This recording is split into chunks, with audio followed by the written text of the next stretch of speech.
The lords of Shibolga were said to kill visitors for sport by sending them into devious trap rooms.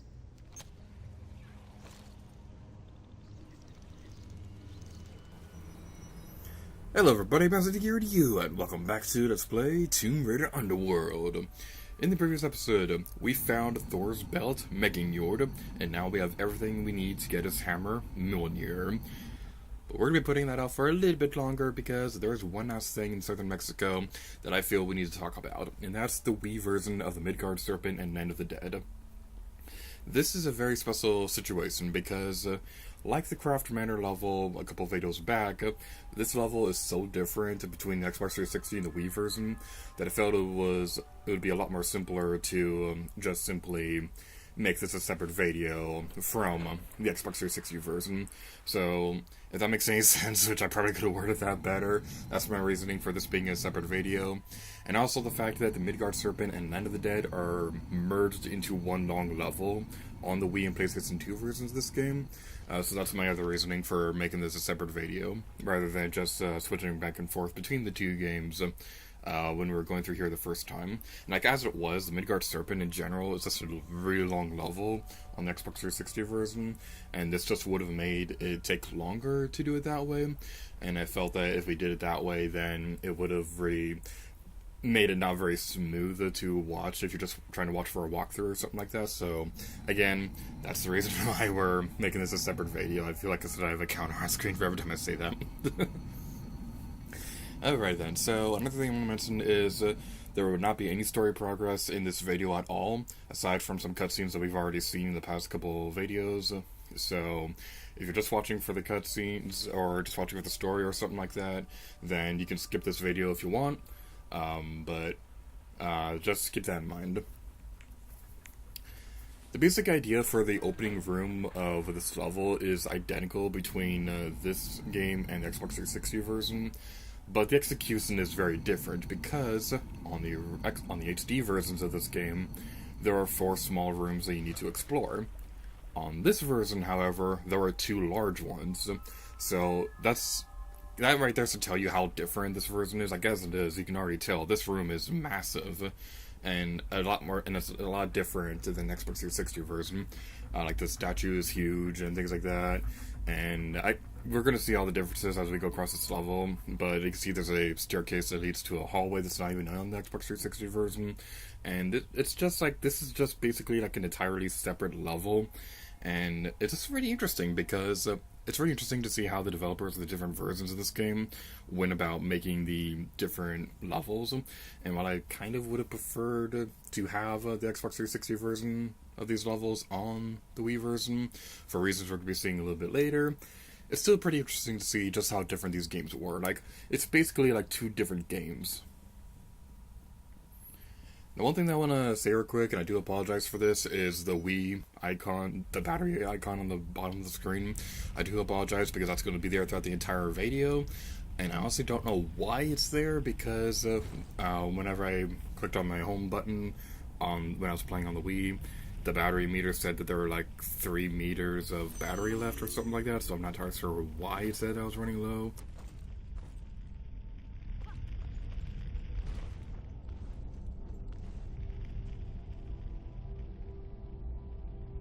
One other thing that I'd like to say about this level is there are no giant spider enemies at all. And this leads to a pretty funny story. When I first started playing through Tomb Raider Underworld, I was like a kid at the time, so I was a bit more scared of spiders. Like, I don't mind spiders nowadays, I actually kind of like them. But when I was a kid, I was terrified of them. So whenever I watched the trailers for Tomb Raider Underworld and saw that there were giant spider enemies in the game, I was admittedly really nervous, because, like, I was a kid, and there were giant spiders crawling everywhere, so I was a little bit afraid to play this area.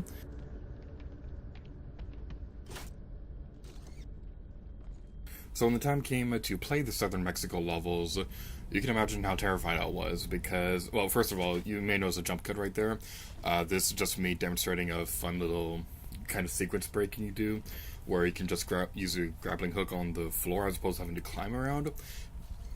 It's kind of like in Thailand how there was that one grappling ring which you can activate from the very bottom of the level. But going back to the giant spiders real quick, Like I said, you can imagine how scared I was to play this level, but there are no giant spider enemies at all. There are Thrall enemies, which we'll see in a moment, but there are no spiders. So, if you have arachnophobia or anything like that, congratulations, now you know which version of the game to get.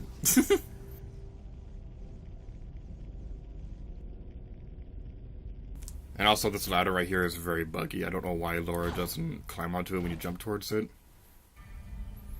Whenever you see a jump cut or anything like that on screen, well, first of all, as I probably mentioned, and you probably guessed this already, but this video is being done in post-commentary because when I was recording the footage for the Weavers in this game, and as I was actively playing it, that's when I decided that this needed to be a separate video than the Xbox 360 levels.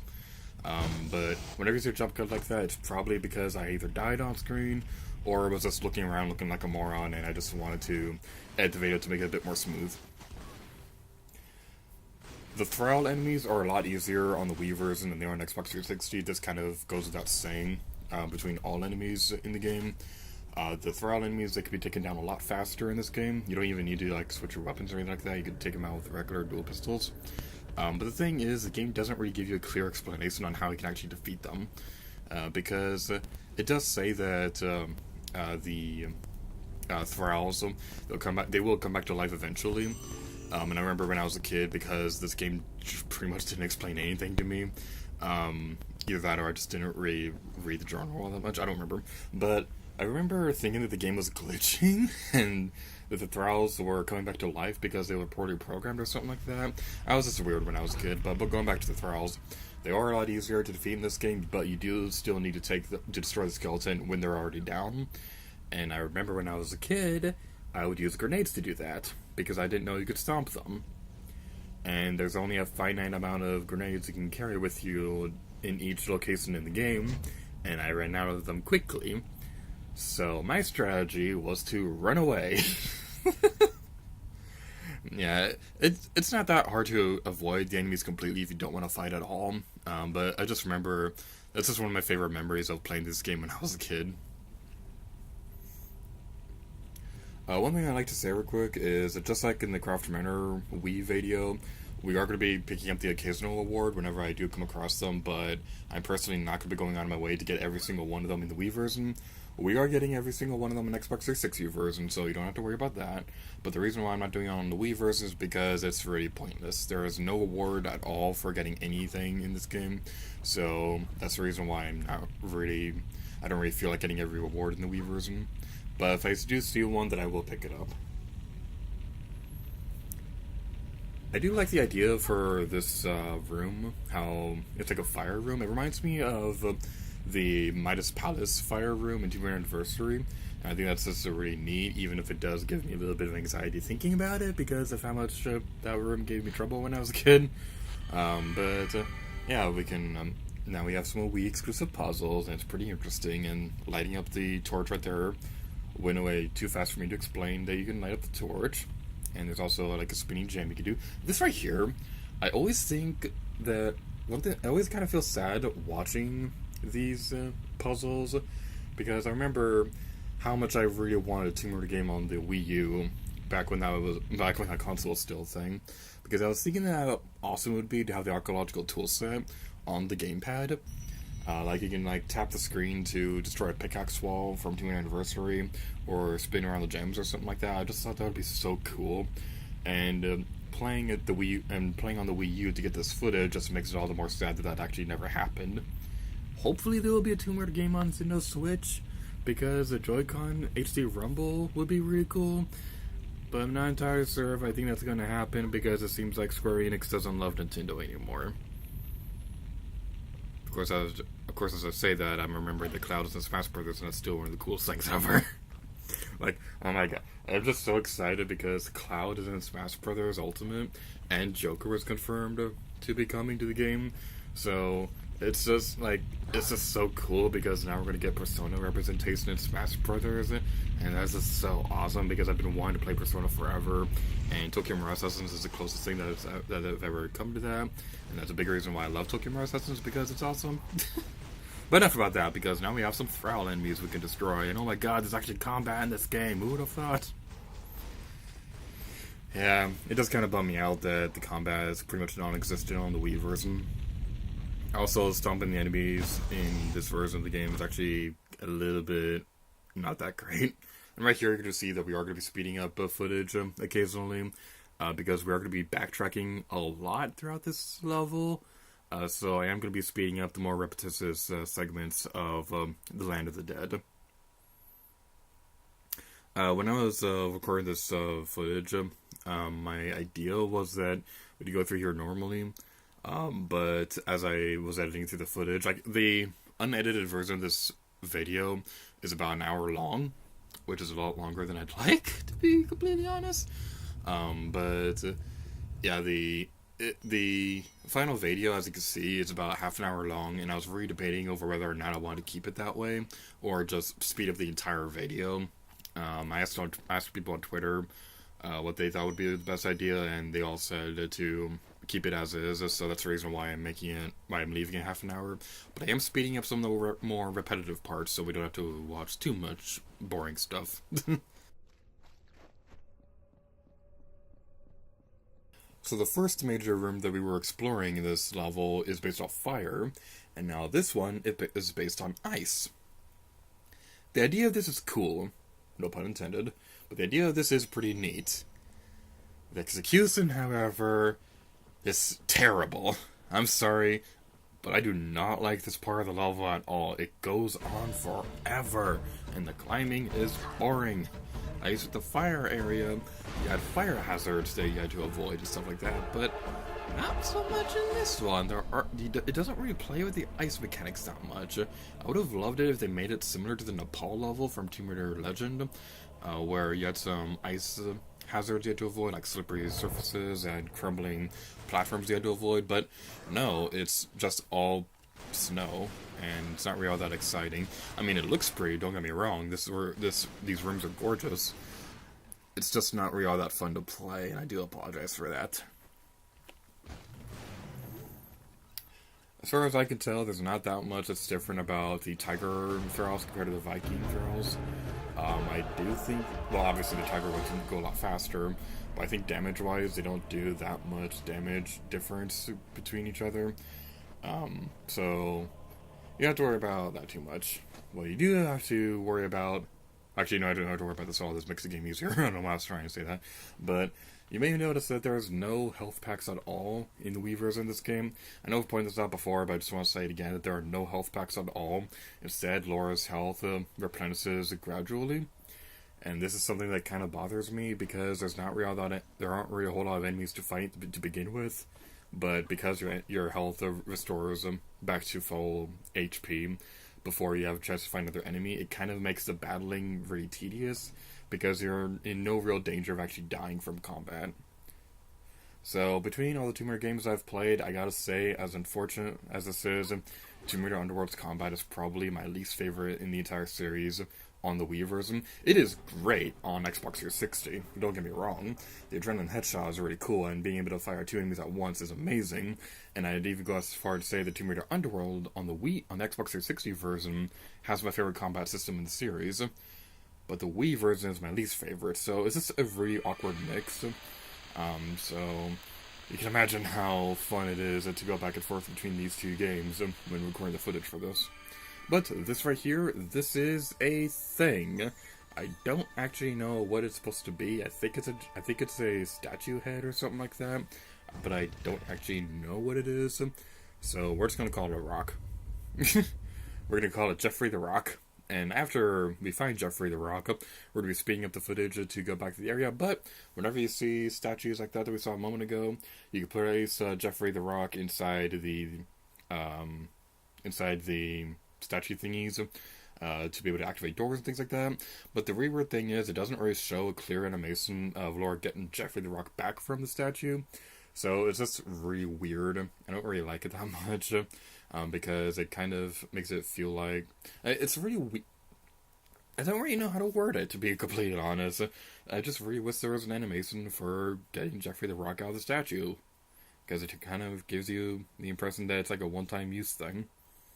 I remember being super confused about that when I first played through this game, and that's kind of like the big reason why I want to specifically mention here. Like, I have it in my notes right now to specifically mention that the rock is infinite use, unlike what I thought when I was a kid. So that's a pretty interesting experience. And this right here, this entire segment we're speeding up, this is probably the big reason why I'm not that big of a fan of the ice area in this level. Because this is the part in particular that goes on forever and it really annoys me. But now we're back in the central room and now we have the final statue head thing.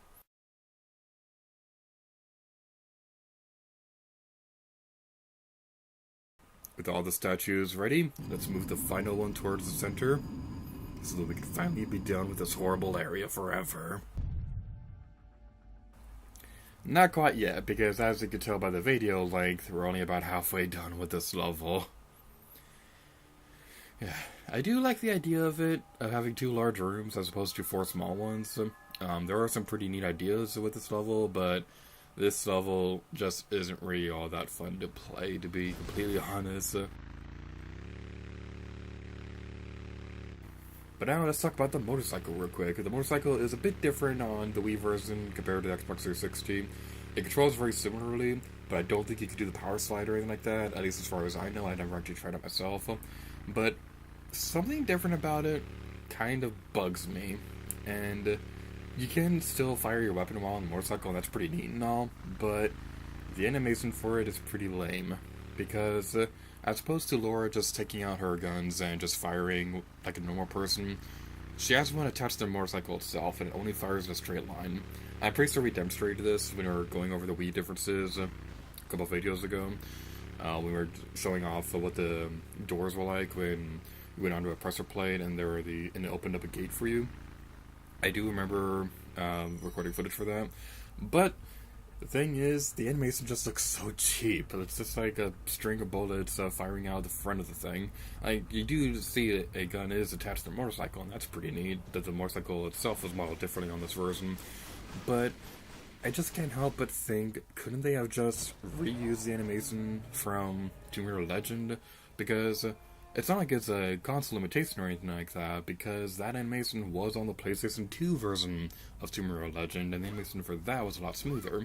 But on this version, it just looks really cheap. I'm not a big fan of it. But what I am a big fan of is destruction, and we can use our super awesome powers of using the B button to shoot things to destroy the statue. Yay!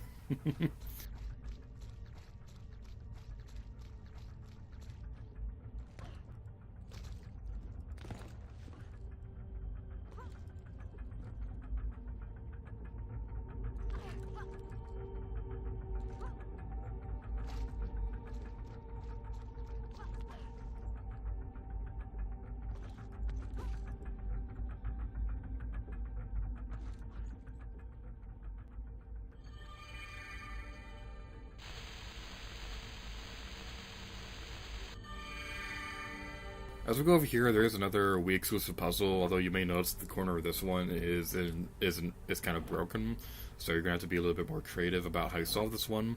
And fun fact, when I was a kid, the TV settings were a bit dark on this segment, so I couldn't actually see that the bottom was busted, so I was stuck on this for the longest time, thinking the game was broken and I couldn't move it to the bottom right corner or something like that. I was a weird kid. But as we put this back together, you may notice, and you probably figured this out on your own without me having to tell you this, but this is based off Yomengander, the Midgard serpent, so that's pretty neat. Putting the statue back together will cause the spirally thingy of spiraliness to stop, so let's fast forward over towards the beginning of this area, back to where we were a moment ago, so fast forward! Going back to the central hub of the level, activating the spirally thingy of spiraliness will now reveal that the ether has been drained from this pool.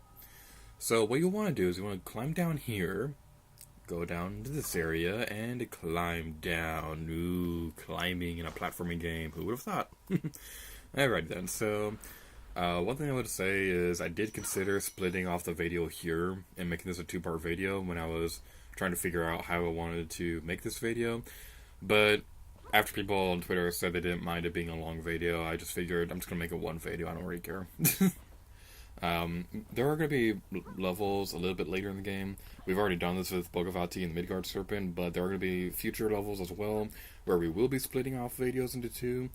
But that's not going to be the case for here, as you can probably tell by the fact that we're still not done yet, and we're a little ways away from the end of the level.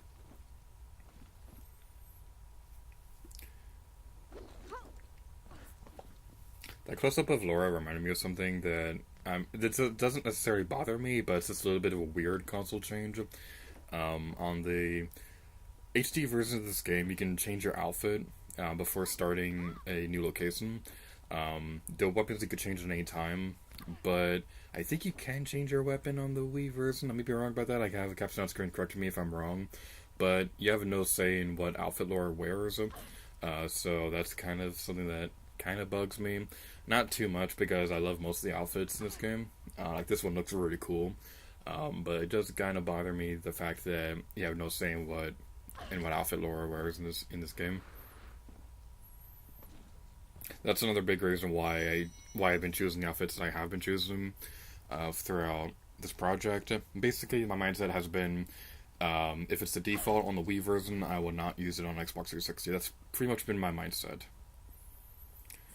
But, as we go over here, we'll be seeing another cutscene. Eventually.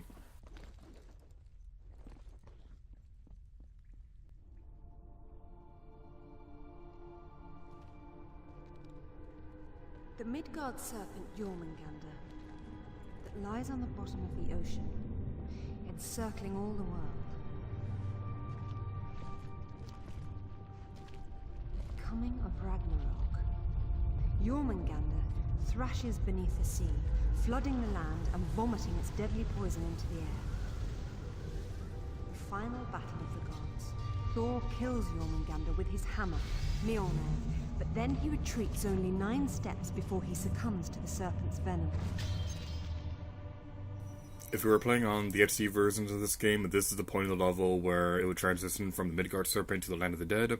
But as I've mentioned plenty of times before, the two levels were merged into one on the Wii version, so you might want to keep that in mind, because I've been saying it repeatedly throughout this entire video, and I do apologize if I'm being a bit repetitive about that.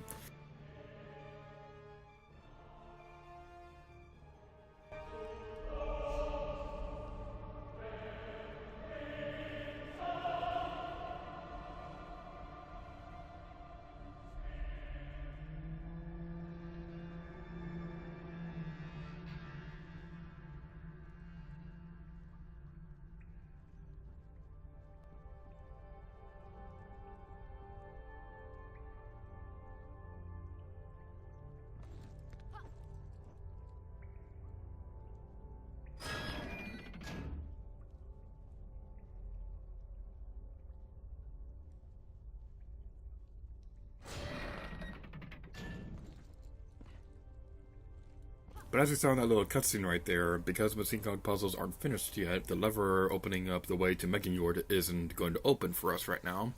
So we have a couple more things we need to do. Yay! This level takes an eternity to complete. Haha, the Thrall totally deserved that for hurting my waifu. Nobody hurts the waifu. But I gotta say, that little choir song that plays when you defeat the enemies, I don't know why this happens, but it seems like it doesn't play every time you defeat an enemy on the Wii version, as this is a little something that kind of bothers me about this game. Like, a lot of things bother me about this game, to be completely honest. Like, I'm sounding a lot more negative about this than I usually do, and I really apologize for that, but the Wii version of this game is just not really all that great. Going back over towards the central area, we want to go this way now and climb over here. And it's going to deceive you a little bit, because your first instinct is going to be to climb the ladder over there, but no, you want to climb over it this way. It's a secret passage. I have not made that reference in a very long time. Right then, so we want to go over here. I really love the detail of the area being all crumbled and stuff like that. It makes it like you can actually see how much this place has aged over the time. Like, it's not all just perfect, clean corridors and things like that. No, this area is, it has seen better days, and you can clearly see that from the level design. I just really love that detail. Like, my modeling teacher from college always told me to make sure that the objects we create have a story just looking at them, that they're not completely perfect when you see them unless they are completely brand new in the story or something like that. You want to be able to see that they have aged in real life. And the example they showed us in class, I really love that they used this because it's exactly what I was thinking when the teacher was talking about this. But the example they used was in the movie Coco from Pixar, where it shows the kid playing on his handmade guitar, and you can totally see the history behind how it's like handmade and things like that, and it's just really cool. And I'm really glad they used that in particular because Coco is one of the best Pixar movies ever. But with the second machine cog puzzle activated, we're going to head back over towards the lever and activate it.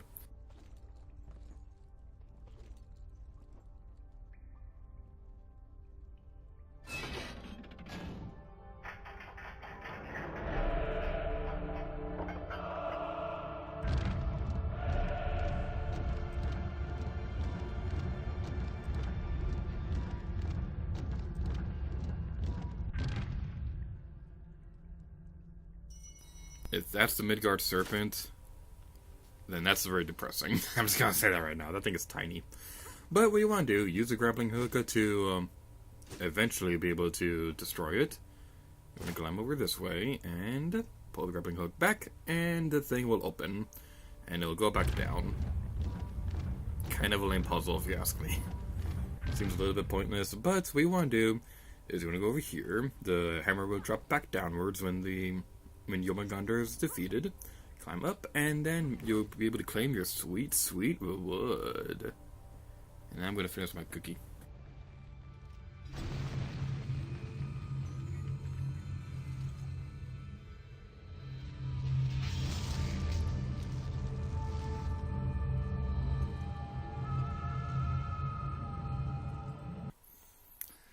So yeah, this level's still not freaking over.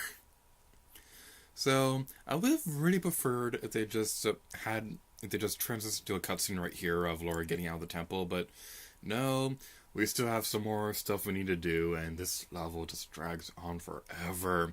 Like, I was just thinking when I was playing through this level, man, this level is a lot longer than I remember it being. But this part in particular, when I was recording, I verbally said, "Will it ever end?" But thankfully, we have the magic of fast-forwarding through repetitive gameplay. Woo!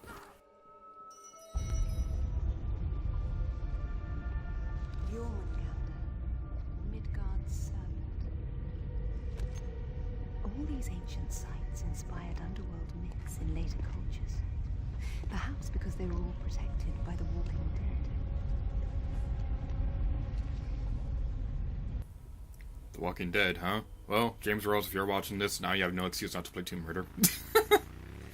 Alright, so now that we've gotten Megingjord, we can now ride the motorcycle up these stairs. And this right here, I have a really fun story about this. Well, first of all, this entire segment is really awesome. I love this so much. But I have a fun story about this area in particular, which we'll be going over in a little bit. But right now, what we're going to do is, now that we have both the gauntlets and Megingjord on hand, we can now open up this statue, door, whatever it's supposed to be, and we can finally leave this horrible place. Now, before we go inside the door to end off this level, there's one more thing that I want to demonstrate real quick. This is a really creepy glitch that I've never seen anybody talk about in the Tomb Raider community. I've never seen any videos for this or anything like that. It's kind of like that glitch in Mario Galaxy 2, where I ground pounded into a launch star and it overshot a planet to the point where Mario kept flying forever and the planets in the background disappearing. It's kind of like that, where I've never seen anybody else talk about this. But if you go near this door, move the camera in a specific way, the textures will completely glitch out on the game. Only Laura, the motorcycle, the spirally thingy, and the door itself will remain there. It's not game breaking or anything like that, because if you go back onto the motorcycle or interact with the door again, then everything will go back to normal. But it's just such a creepy glitch, and I remember having nightmares from this when I was a kid. And again, like, I've never seen anybody talk about this, so it's just one of the more creepy glitches that I've come across in the Tomb Raider series. Saying a lot considering the fact that I played Angel of Darkness.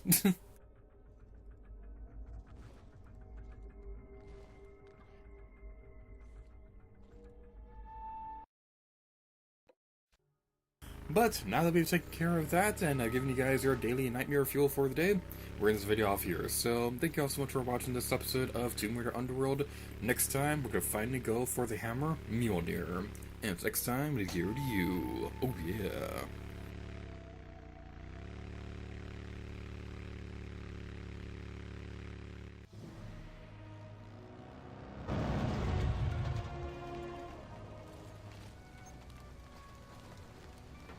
Zip, I have everything I need to get Thor's hammer. Do you have better coordinates for me? Yeah, I enhanced your dad's photos of the map. I'm uploading to your PDA now. And your other project? Haven't tracked them down yet. I'm still working on it. Very good. I'll call when I get to Jamnayan Island.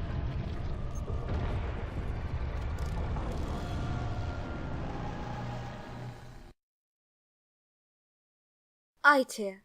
In North myths, Aether was an elixir that bestowed life to the gods, but paradoxically, it was a poison that came from serpents. Like the Midgard serpent, this is similar to the Hindu concept of amrite, or ambrosia to the Greeks. Only the North came closest to the literal truth, that the substance was indeed a poison, and in fact only gave the appearance of eternal life in the animation of corpses. At some point there must have been a similar pull in Bogavati, Thailand, to create the tiger thralls, and it either decayed in the past, or my father dispersed it somehow. Thor's belt. The myth held that only with the additional strength bestowed upon Thor by the enchanted belt, Megingjord, could he wield the weapon, Mjolnir. Now I see that the belt, also ornately augmented by later users, is the source of power for the gauntlets. They channel the belt's power to those large special objects too large to move unless so equipped. Each of the two gauntlets I found must have contained a small amount of residual power in them that quickly drained away without the belt to replenish them. I believe I have a good idea of how Thor's hammer might work when I find it.